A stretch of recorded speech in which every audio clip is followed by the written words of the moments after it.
जय हिंद साथियों, नमस्कार। स्वागत है आपका शिक्षा कुल के इस यूट्यूब परिवार में। मेरा नाम है कुलदीप और आज हम चर्चा करने वाले हैं एक बड़े ही शानदार सेशन के बारे में। ये शानदार सेशन आपका किससे संबंधित होगा? इंडिया डेवलपमेंट समरी की आज हम चर्चा करेंगे। जो भी 2023 के दिसंबर के महीने तक भारत ने डेवलपमेंट किया है, अपना हमारी मोदी सरकार ने डेवलपमेंट किया है, तो उस समरी को हम डिस्कस करने वाले हैं। अगर हमने किन किन से, वो कौन कौन से पॉइंट हैं जहां पर झंडे गाड़े हैं, सिंपल भाषा में अगर कहें तो आज ये सेशन आपके लिए इंपॉर्टेंट रहने वाला। कुल मिला के हम इन्फोग्राफिक्स इमेज के माध्यम से आपके लिए पूरा डिस्कशन लाने वाले हैं। ठीक है, तो चलिए आप लोग तैयार हो जाइएगा, देखिएगा इसको पूरा। और आपको पहले ही क्लियर कर दूं, या जो भी आपका सेशन है, ये सेशन आपके मेंस एग्जाम और प्री एग्जाम में बहुत काम का रहने वाला है। क्योंकि आज यहां से मैं हिंदू आर्टिकल या फिर कुछ और डिस्कस करने नहीं वाला हूं। मैं आपको सिर्फ और सिर्फ जो भी भारत ने तरक्की की है, जो भी भारत ने उपलब्धियां बनाई हैं, चूंकि नया साल भी आने वाला है, तो ऐसे में जितने भी बड़े बड़े काम हैं तो हम उन कामों को डिस्कस करेंगे। इसके पहले आपके लिए एक इंपॉर्टेंट पॉइंट है, जरा ध्यान से सुनिएगा। यूपीपीएससी प्रीलिम 2024 के लिए टेस्ट सीरीज शुरू हो चुकी है हमारे यहाँ पर, तो आप इसे जरूर देखिएगा, बड़े ध्यान से, यकीन रखिएगा। ये टेस्ट सीरीज ऐसे लोगों ने बनाई है जो ऑलरेडी इंटरव्यू दे चुके हैं। काफी बड़ी बात है अपने आप में, तो ये टेस्ट जरूर आप लिखिएगा, बहुत ज्यादा फायदा इससे मिलेगा, ये हमारी गारंटी है। बहुत मिनिमम प्राइस है और अपने आप में टेस्ट सीरीज की जो क्वालिटी होगी, ये आपको पहला टेस्ट लगाएंगे तो ही पता चल जाएगी, क्योंकि इंटरव्यू दिए हुए लोगों ने ये टेस्ट सीरीज आपकी बनाई हुई है। अपने आप में बहुत बड़ी बात है। तो ठीक है, तो ये टेस्ट सीरीज आप सर्च कर सकते हैं, देख सकते हैं। हमारी शुरू होने वाली है बहुत जल्दी, अपने वाला आपके लिए बहुत इंपॉर्टेंट बात रहेगी। आइए अपने सेशन पे चलते हैं आज। तो इंडिया डेवलपमेंट समरी का आइए जिक्र करते हैं कि हम किन किन पॉइंट पर बात करने वाले हैं। सबसे पहले एक इंपॉर्टेंट बात, इंपॉर्टेंट क्यों है पूरा सेशन? क्योंकि आपके यूपीपीएससी में ऐसे बहुत सारे क्वेश्चन आते हैं जो सीधे आपको उपलब्धियों से टैकल होते हैं। मतलब सरकार ने क्या किया है, क्या बेहतर किया है, इस टाइप का डेटा आपके एग्जाम में लगता है। ये जो क्वेश्चन है आपके, ये क्वेश्चन आपके यूपीपीएससी मेंस के क्वेश्चन हैं। ध्यान रखिएगा, यहाँ पे क्वेश्चन क्या आया हुआ है? खाद्य प्रसंस्करण और संबंधित उद्योगों को प्रोत्साहन देने के संबंध में भारत सरकार की नीतियों का मूल्यांकन कीजिए। सिंपल सा प्रश्न है। जैव प्रौद्योगिकी में भारत की मुख्य उपलब्धियां कौन सी हैं? देखिए, उपलब्धियां पूछ रहा है और आज हम अपने सेशन के माध्यम से यही उपलब्धियों पर चर्चा करने वाले हैं। आखिर भारत ने कौन सी उपलब्धियां धारण की हैं इंफ्रा में पिछले 5 साल में, पिछले 14 साल में, अगर हम बात करें पिछले 10 साल में, इस तरीके से हम बात करने वाले। इंफ्रा में, एग्रीकल्चर में, पर्यावरण में हमने क्या बेहतर किया है पिछले सालों में, तो यही आज हमारा सेशन की मूल विषय वस्तु है। भारत के डिजिटल इंडिया कार्यक्रम की व्याख्या कीजिए। अपने आप में अच्छा पॉइंट है और बहुत ज़्यादा, मतलब ऐसा नहीं है कि आपको बहुत आलोचनात्मक विश्लेषण करना है। सिंपल से आपको यही बताना है कि हमने क्या डिजिटल इंडिया में बेहतर किया हुआ है। ये आपके यूपीपीएससी मेंस के क्वेश्चन है। सरकारी नीतियों के संदर्भ में सूचना एवं संचार प्रौद्योगिकी की भूमिका का मूल्यांकन कीजिए। बात है मानव संसाधन प्रबंधन से संबंधित विभिन्न पहलुओं का विश्लेषण कीजिए। तो आपके बहुत नॉर्मल से क्वेश्चन है, कोई बड़ी बात नहीं है। बस आपको देखिए, डेटा होता है एक याद करना, एक होता है बहुत सारा डेटा याद करना। आपको बहुत सारा डेटा याद नहीं करना है मेंस एग्जाम के लिए, आपको कुछ मिनिमम डेटा याद करना है। लेकिन वो मिनिमम डेटा ना बहुत ऑथेंटिक पॉइंट होने चाहिए, बहुत सॉलिड पॉइंट होने चाहिए। मैक्सिमम यही याद रखना होता है। अगर हम इंफ्रा की बात में करें तो पीएलआई स्कीम का अगर आप जिक्र नहीं कर रहे हैं तो इसका मतलब आप सही तरीके से इंफ्रा के बारे में बताना ही नहीं चाहते। तो आपको कुछ ऐसे कोर पॉइंट इकट्ठे रखने पड़ते हैं ताकि आप जब मेंस में लिखें तो मेंस में उनका प्रभाव अलग दिखे। इंपॉर्टेंट पॉइंट तो जरूरी होते हैं ना, पहले इंपॉर्टेंट पॉइंट लिखेंगे तभी तो आपकी बात मानी जाएगी। हालांकि आप अगर कुछ ज़्यादा ही मतलब यशस्वी हैं या फिर ज़्यादा ही आपकी ब्रेन तेज है तो आप उसमें से उन मेंस जो इंपॉर्टेंट पॉइंट है उसके अलावा भी कुछ पॉइंट इकट्ठे कर सकते हैं, वो भी आपके लिए काम के होते हैं, वो भी आप मेंस में लिख सकते हैं अगर आपको याद रहे तो आइए हम कुल मिला के आज की अपनी जो चर्चा है इसको 4-5 भागों में बांटने वाले हैं। पहला हो जाएगा हमारा इंफ्रा, तो इंफ्रा से जुड़ी हुई हम सारी चीज़ों की बात करेंगे। इसके अलावा जो हमारा दूसरा पॉइंट हो जाएगा, ये दूसरा पॉइंट हमारा हो जाएगा आज एनवायरनमेंट, तो एनवायरनमेंट की हम चर्चा करेंगे। इसके बाद इंफ्रा के बाद तीसरी हमारी चर्चा रहेगी वेलफेयर की, तो वेलफेयर की चर्चा करेंगे, जो मानव कल्याण की बात है। इसके अलावा जो हमारी अगली चर्चा है ये फार्मर्स की हम करने वाले हैं और फिर आगे हम इसके बाद फार्मर के बाद एजुकेशन सेक्टर को देखेंगे। हम टेक्नोलॉजी सेक्टर में सरकार ने क्या क्या बेहतर किया है इसको जानेंगे। इसके अलावा हम कल्चर को जानेंगे, कल्चर के क्षेत्र में, सांस्कृतिक क्षेत्र में सरकार ने क्या क्या किया है जहां से प्रश्न बन सकते हैं आपके एग्जाम में। इसके अलावा हम जानेंगे यहां पर कुछ अदर करंट अफेयर जो आपका हेल्थ से भी जुड़ा हुआ है और कुछ अन्य सेक्टर से भी जुड़ा हुआ है। इस तरीके से सरकार ने पिछले 10 सालों में क्या बेहतर किया है किस सेक्टर के लिए, आज आपको इस सेशन से पता चल जाएगा। देखिए, आज हमारे पास डिस्कशन के लिए कोई हिंदू वगैरह नहीं हम लाए हैं, लेकिन बस जो डिस्कशन के लिए पॉइंट हैं ये काफी इंपॉर्टेंट रहने वाले हैं। दरअसल हम इंडिया की ग्रोथ स्टोरी देखने वाले हैं आज। तो ये आपकी पीपीटी बहुत ज्यादा इंपॉर्टेंट रहेगी, क्योंकि अगर आप सर्च भी करेंगे ना इनको, ये सारे पॉइंट्स को, तो आपको सर्च करने में बहुत प्रॉब्लम होगी, ढूंढना पड़ेगा आपको। तो इस पीपीटी को आप डाउनलोड कर सकते हैं।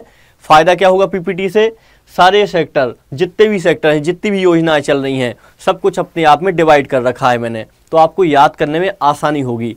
चलिए, तो इंफ्रास्ट्रक्चर की सबसे पहले बात कर लेते हैं, शुरुआत करते हैं हम। तो देखिए, भारत ने इंफ्रा के मामले में क्या कुछ किया है पिछले 10 सालों में, ये आपकी पूरी ग्रोथ स्टोरी है। जैसे कि हम बात करें, यहाँ पर आप देखेंगे राजमार्ग निर्माण की गति 37 किलोमीटर प्रतिदिन तक पहुंच चुकी है हमारे देश में। आज ही आप जानते हैं, मैं सुबह हिंदू करंट अफेयर में आपको पढ़ाया था कि जो भारतमाला जो प्रोजेक्ट था ना, उसका फेज 1, उसको सरकार ने 6 सालों के लिए और बढ़ा दिया है। क्यों, कारण क्या है? क्योंकि जो सड़कें हमारे देश में बननी थी करीब 37,000 किलोमीटर, तो वो नहीं बन पाई हैं। उसका हम 42% ही अचीव कर पाए हैं 2017 से लेके अब तक, तो इसलिए सरकार ने उसको बढ़ाने का निर्णय दिया है। तो जो हमारे यहाँ पे इंफ्रा डेवलपमेंट होता है आपके लिए बहुत महत्वपूर्ण बात होती है। तो आपके एग्जाम में जब भी इंफ्रा से क्वेश्चन आएंगे, सपोज करें आपके सड़क इंफ्रा से भी क्वेश्चन आ सकता है, आपका बंदरगाह इंफ्रा से भी क्वेश्चन आ सकता है, इसके अलावा मेट्रो रेल से भी क्वेश्चन आ सकता है। वैसे मेट्रो से तो नहीं बनेगा, बाकी ऑप्टिकल फाइबर कनेक्शन से भी क्वेश्चन आपका बन सकता है। तो इसलिए आपकी ये सारे पॉइंट इंपॉर्टेंट रहेंगे जब आप मेंस आंसर राइटिंग करेंगे। अगर हम इंफ्रा की और बात करें तो यहाँ पे देखेंगे आप, ये हवाई अड्डे हो गए। 2014 में हमारे पास 74 हवाई अड्डे हुआ करते थे, अब 148 हो रहे हैं, यानी आपका एविएशन इंडस्ट्री आगे बढ़ रही है। तो ये सारे पॉइंट आपको वहाँ काम करेंगे जहाँ पे आप इंफ्रा की बात करेंगे। मैं एक एक पॉइंट को पढ़ नहीं पाऊंगा आपके लिए, क्योंकि अगर एक एक पॉइंट को हम डिस्कस करने बैठे तो शायद 3-4 घंटे लग जाएंगे और इतना हम इसको नहीं खींच सकते लेक्चर को। तो आपको क्या करना है, मैं ऑलरेडी ये सारे पॉइंट लगभग कवर कर चुका हूँ सुबह के 8:30 बजे के हिंदू एडिटोरियल में। जब सुबह हमारे 8:30 बजे हिंदू एनालिसिस का सेशन होता है ना, ये बहुत इंपॉर्टेंट सेशन होता है, आप लोग आया करें। तो यहाँ पे सारे पॉइंट नहीं डिस्कस किए जा सकते, लेकिन आप लोग को मैं सेंस बता सकता हूँ, एसेंस बता सकता हूँ कि सारा इंपॉर्टेंट क्यों है। क्योंकि जब भी बात आएगी ऑप्टिकल फाइबर कनेक्शन की, तो आप बताएंगे 6.64 लाख प्लस किलोमीटर हमारे यहाँ ऑप्टिकल फाइबर बिछ चुकी है, तो अपने आप में बहुत बड़ी बात होगी। क्योंकि आपको पता है, तो इसका आपको क्या मतलब हो जाएगा, जो हमारा भारत नेट कार्यक्रम है यानी बहुत तेजी से आगे बढ़ रहा है। यहाँ पे डार्क फाइबर, यहाँ पे शब्द एक काम का हो जाएगा। तो इस तरीके से पूरा टॉपिक तो मैं पहले पढ़ा चुका, लेकिन यहाँ से आपको बढ़िया से डेटा मिल जाएगा जो काफी फायदे में रहेगा। यहाँ पे आप देखेंगे बंदरगाहों के कार्गो प्रबंधन में 83% की वृद्धि हुई, यानी लॉजिस्टिक हमारा बढ़ रहा है। इसके अलावा ग्रामीण सड़क कनेक्टिविटी हमारी बढ़ रही है बहुत तेजी के साथ। कितनी बढ़ रही है तेजी के साथ? 99% कवरेज हो गया है आपकी ग्रामीण सड़क कनेक्टिविटी का, बहुत बड़ी बात है। 7.8 करोड़ से अधिक फास्टैग जारी किए हैं। ये फास्टैग क्या है? डिजिटल इंफ्रा ही तो है, इंफ्रा का ही एक पार्ट है डिजिटल इंफ्रा, तो वही तो है। तो ये आपका जैसा क्वेश्चन बन जाए वैसे आपका पूरा पूरा सरकार के अचीवमेंट लिखे हुए हैं। इनको फैक्ट मत समझिए, सरकार के अचीवमेंट हैं। आप फील कीजिए, आपने मोदी सरकार को चुन के लाए थे, तो क्या किया है मोदी सरकार ने आपके लिए, क्या किया है? तो ये सब आपको वही पॉइंट है, इनको फील कीजिएगा, याद करने में दिक्कत नहीं होगी। मेक इन इंडिया कार्यक्रम एक बहुत इंपॉर्टेंट कार्यक्रम था। इस कार्यक्रम के तहत क्या क्या कर लिया हमने? अप्रैल से अगस्त 2023 में निर्यात हमारे ये 306 बिलियन डॉलर के हो गए हैं। माल का निर्यात 172 मिलियन डॉलर, सेवा निर्यात हमारा 133 बिलियन डॉलर हो गया है। तो आप देख रहे हैं अपने आप में एक बहुत बड़ा डेटा है। यहाँ पे हमारा जो प्रोडक्शन है, माल है जो सेकेंडरी सेक्टर का, उसका निर्यात बहुत ज़्यादा है 172 बिलियन डॉलर, जबकि हमारा सेवा निर्यात जिसमें हम बहुत आगे चलते थे वो 133 डॉलर हो गया है। तो अपने आप में यहाँ से आपके यहीं से क्वेश्चन बनेंगे मेंस के। देखिए सुनिए कि हाल में भारत में जो, क्योंकि माल की एक अलग चीज़ होती है और सेवा सेक्टर एक अलग चीज़ होती है। आपका ये निर्यात है सेवा सेक्टर का। जरूरी नहीं कि हम सारा सेवा सेक्टर में निर्यात ही करते हो, हम यूज़ भी करते हैं। अभी भी हम तृतीयक अर्थव्यवस्था में सबसे बड़ी बहुत आगे हैं। हमारे देश में जो तृतीयक सेक्टर है यही आगे है, लेकिन सेकेंडरी सेक्टर में ऐसा माल बनता है, माल का मतलब ये समझ लीजिए प्रोडक्शन होता है, तो प्रोडक्शन का तो निर्यात हम करते हैं ना ज़्यादा। तो यहाँ चौंकने की बात नहीं है, बाकी ये जानने की बात है यहाँ पे कि देश में निर्यात चल क्या रहा है, वो कैसा क्या चल रहा है, ये जानने की बात है।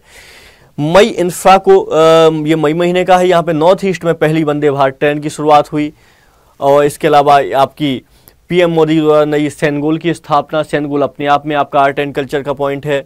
तो पीएलआई स्कीम हो जाएगी। सर्वोच्च नागरिक सम्मान पीएम मोदी को और फिजी और पापुआ न्यू गिनी के सर्वोच्च नागरिक सम्मान मिले हुए हैं। खैर ये न्यूज़ तो आपकी काम की नहीं रहेगी एग्जाम पॉइंट ऑफ व्यू से, लेकिन फिर भी आपकी जो काम की न्यूज़ है अगर थोड़ा सा आप बेहतर तरीके से देख लेंगे तो आपको समझ में आ जाएंगी। ये आपका इंफ्रा हो गया आपका। इसके बाद में देखिए ड्रोन के बारे में आपको कंप्लीट दिया हुआ है, क्या चल रहा है हमारे ड्रोन में। स्वामित्व योजना की शुरुआत हुई है भूमि मानचित्रण के लिए। अभी हाल में किसानों के लिए पीएम मोदी ने 15,000 ड्रोन देने की बात कही है।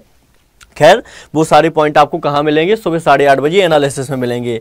आपके इलेक्ट्रिक वाहन संबंधी डेटा है, ईवी का कैसा क्या हमारे देश में चल रहा है, चार्जिंग स्टेशन कितने हो रहे हैं हमारे देश में, अपने आप में बहुत इंपॉर्टेंट डेटा है। एनवायरनमेंट की आप बात करेंगे तो एनवायरनमेंट का आपको पूरा डेटा मिलेगा। नवीकरणीय ऊर्जा स्थापित क्षमता में विश्व स्तर पर चौथा स्थान हमारा हो गया है। तो ये डेटा आपको करना क्या है, इस डेटा को अपने पास रखना है और जिस मुद्दे पर आप आंसर राइटिंग कर रहे हो उस मुद्दे के समय इस डेटा को उठाना है और कोशिश करनी है आंसर राइटिंग में आप इसको अपना कनेक्ट कर पाओ। सरकारी डेटा है, सरकार का डेटा है, एग्जाम में लिखेंगे ज़्यादा फायदा होगा, ठीक है। और मोटे मोटे पॉइंट है, बड़े पॉइंट है। सबसे बड़ी बात ऐसा नहीं है कि कोई आपसे अंदर की बात पूछ रहा है, नहीं, मोटी मोटी बातें पूछते हैं और इतनी ही बातें याद रखनी चाहिए और इतनी ही बातें आपको एग्जाम में याद रहेंगी। छोटी छोटी बातें याद कर लेंगे ना फैक्ट है तो भूल जाएंगे एग्जाम में, इसलिए ये मोटे मोटे पॉइंट ही आपके लिए इंपॉर्टेंट है। उजाला स्कीम आपके लिए काम की है। 37 करोड़ एलईडी बल्ब हमने विकसित किए हैं। इसके अलावा 40% बिजली क्षमता का 2030 का लक्ष्य भी हमारा जीवाश्मी स्रोतों का, अगर आपको याद हो तो ग्लासगो सम्मेलन में मोदी जी ने ये लक्ष्य लिया था। इंग्लिश में भी है, हिंदी में भी है, दोनों ही यहाँ पे आपको मिल जाएंगे। जैसे ये इंग्लिश में हो गया, ये हिंदी में हो गया। इसके अलावा आपकी बड़ी उपलब्धियाँ ये भी हैं हमारे देश की जो हमने किया है। यहाँ पे 2022 में असम में राइनो के अवैध शिकार को शून्य मामले यहाँ पे आए हुए हैं और भी बहुत सारी बातें हैं, इंग्लिश हिंदी में देख लीजिएगा। ये वन्य जीवों संरक्षित क्षेत्रों में वृद्धि की बात की जा रही है, तो ये भी आप देख सकते हैं, हाथी गलियारा वगैरह।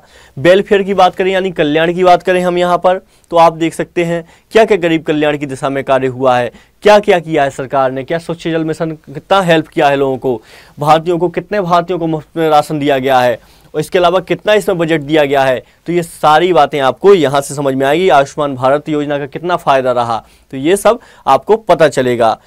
और इसके अलावा ये गरीब कल्याण अन्य योजना हुई, फार्मर्स के लिए सरकार क्या कर रही है, पीएम स्वामित्व योजना, पीएम कौन कौन सी योजना चल रही है, सम्मान निधि चल रही है, कितने क्या सॉइल हेल्थ कार्ड जारी हुए हैं, इसके अलावा बजट अलोकेशन कितना हुआ है किसानों के लिए। तो सारी बातें अपने आप में लिखी हुई हैं, इन बातों को ध्यान में रखिएगा, फायदा होगा आपको, ठीक है। चलिए ये देखिए प्रधानमंत्री सम्मान निधि है, 11 करोड़ से अधिक किसानों को फायदा हो रहा है, यहाँ पे वितरित की जा रही है। इसके अलावा क्या हो जाएगा, एजुकेशन सेक्टर आपका हो गया। ये एजुकेशन सेक्टर में सरकार क्या कर रही है, अटल टिंकरिंग लैब से, अटल इनोवेशन मिशन और किस किस तरीके से काम चल रहे हैं, तो ये सारी बातें यहाँ पर की जा रही हैं। यहाँ पर IIT IIM जितने खुल रहे हैं उनकी बात की जा रही है। 2 कॉलेजों की, कितनी कॉलेजों की स्थापना की जा रही है। उच्च शिक्षा में हम क्या कर रहे हैं, यूजीसी ने क्या कर रही है आजकल, यूजीसी ने जो अपने विदेशी कैंपस इस्टेब्लिश किए जा रहे हैं भारत में, उसके लिए क्या हमारे नॉर्म्स चल रहे हैं। तो ये सारी बातें आपको इससे मिल जाएंगी, इस पीपीटी से। टेक्नोलॉजी के क्षेत्र में हम कितने आगे बढ़ गए हैं, हमारी जो इसरो के मामले में हम कितना आगे हो गए हैं, सीड फंड योजना और भी सारी स्कीम जो चल रही है इसरो की, मैं सब बात करता रहता हूं आपसे, तो यहां से भी आप देख सकते हैं, इसमें फायदा होगा आपको। कल्चर के क्षेत्र में हमारा क्या चल रहा है, कल्चर से देखिएगा आपको यहाँ पे प्रीलिम के क्वेश्चन ज़्यादा बन सकते हैं। क्यों, क्योंकि यहाँ पे देखिए रोगन पेंटिंग अपने आप में एक बहुत इंपॉर्टेंट पॉइंट हो गया। क्या है रोगन पेंटिंग, दरअसल प्रधानमंत्री जी ने ये मतलब डेनमार्क पेंटिंग पहुँचाई हुई है, तो रोगन पेंटिंग अपने आप में इंपॉर्टेंट हो गई। चंदन से बने बुद्ध जापान में पहुंचे हुए हैं, जयपुर के चंदन, तो जयपुर का एक स्पेशल चंदन हो गया। इसके अलावा काशी का गुलाबी मीनाकारी कांस्य का गुलाबी मीनाकारी अपने आप में एक इंपॉर्टेंट प्रोडक्ट हो गया। कहाँ का है? बनारस का है। ऑस्ट्रेलिया में प्रधानमंत्री जी ने इसको भेजा हुआ है। यहूदी इतिहास को प्रदर्शित करने वाली तांबे की प्लेटें इजराइल पहुंची। तो भारत में अपने आप में ये सारी जो पॉइंट है ना आर्ट एंड कल्चर की, यहाँ से प्रीलिम में जाना क्वेश्चन बन सकते हैं। इसके अलावा आप देख रहे हैं यहाँ पर श्रीलंका के संयुक्त राष्ट्र बैसाख समारोह के बारे में बात की जा रही है। तो बैसाख समारोह प्रीलिम में पूछ सकता है अपने आप में। तो एक कुल मिला के आप ये अपनी पीपीटी देख लीजिएगा। ये पीपीटी आपको बहुत ज़्यादा हेल्प करने वाली है। ये हेल्थ में हम आ गए, यहाँ पर कितने क्या हेल्थ में हमारा क्या चल रहा है, जन औषधि केंद्रों के बारे में क्या डेटा दिया जा रहा है। तो ये सारा डेटा आपको बहुत ज़्यादा हेल्प करेगा। अब हम एक एक पॉइंट पर डिस्कस नहीं करेंगे क्योंकि आपके फैक्ट हैं और आपका डेटा है और सरकार के द्वारा उपलब्धियां हैं। अब डेटा में चर्चा कर सकते हैं हम किसी भी मुद्दे पर, लेकिन अब हम अलग अलग चर्चा करते रहेंगे धीरे धीरे। बाकी आप इस पीपीटी को अपने पास सेव करके रखिएगा, बहुत ज़्यादा मदद मिलेगी, बहुत इंपॉर्टेंट रहेगी ये पीपीटी आपके लिए। और सबसे बड़ी बात, डिवाइडेड है ये सेक्शन में, आपकी इंफ्रा अलग है, पर्यावरण अलग है, स्वास्थ्य अलग है, सब कुछ अलग अलग है। तो आपको सेक्टर वाइज चीज़ें मिलने में आसानी हो जाएगी, ठीक है। और ये पीपीटी पसंद आए तो बताइएगा, हम दोबारा से आपके लिए इसी तरह का काम करेंगे। तो हमें कमेंट कीजिएगा आप लोग। तो चलिए आज के सेशन को यहीं पर कंप्लीट करते हैं, मिलते हैं किसी अन्य सेशन में। नमस्कार।